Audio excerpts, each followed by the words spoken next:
Okay. It's recording.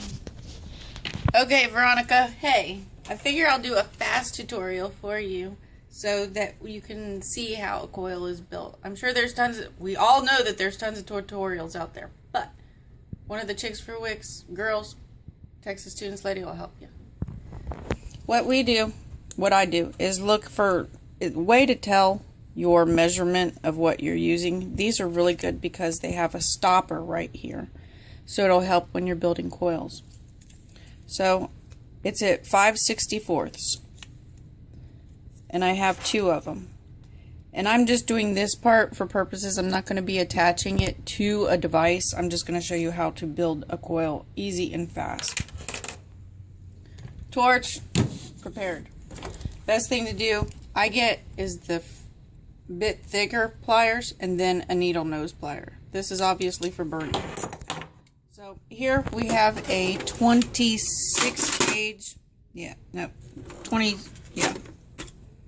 26 gauge hand thaw. You can use any gauge you want. I do about 8 wraps per coil. Anyways, take this and you start building.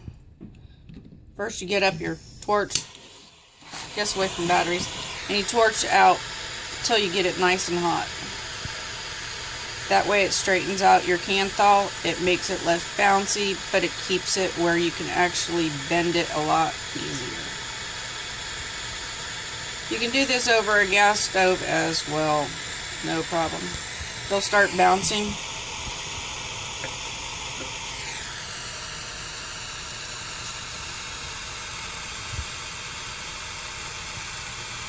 Just get it till it's red hot, and then you just continue down the long entire length. Do not touch this, it will be hot.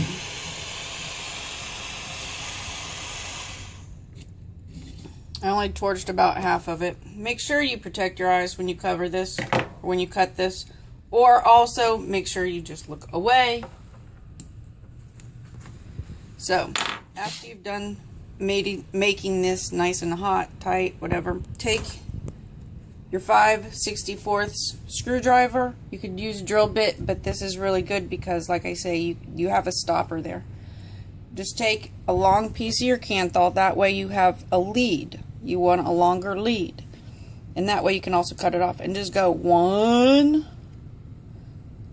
2, 3, 4, 5, 6. So I'll do about 6 wraps on this one. Make sure they're nice and tight, and you just pull it out. Then you'll have crappy coils. Then what you do is you take your needle nose pliers and make sure you keep the leads. Turn your torch back on. And all you do, make sure you have your pliers that are fat, and you take your coils and get them hot. And you burn it down. I'm doing this pretty fast just to show you a fast tutorial. You just take the coils and do this about 3 or 4 times.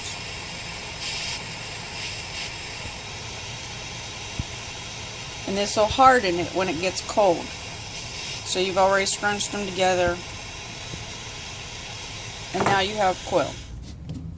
Now, take your drill bit again. Make sure it's not too hot, which I'm sure it is. So if I burn myself, go, ow, it's a bit warm.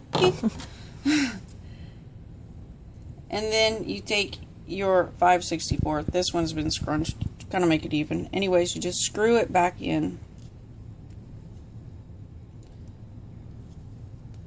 so that it's nice and fit on like so. Then you've got your coils already, and this way when you put it into your atomizer, you always make one lead smaller than the other. So we look away, and then keep this one longer. Look away, which you can't see, I'm good. So now you have a lead that's long, and you have a lead that's short, and then you just put it through your atomizer that way, and then you do it on the other side, atomizer. But you also do it with your other screwdriver that's 5/64. That way you can keep them both on your atomizer at the same time when screwing down one of the screws or the hexes on your atomizer. And that's pretty much it. I hope it works. Bye, Veronica.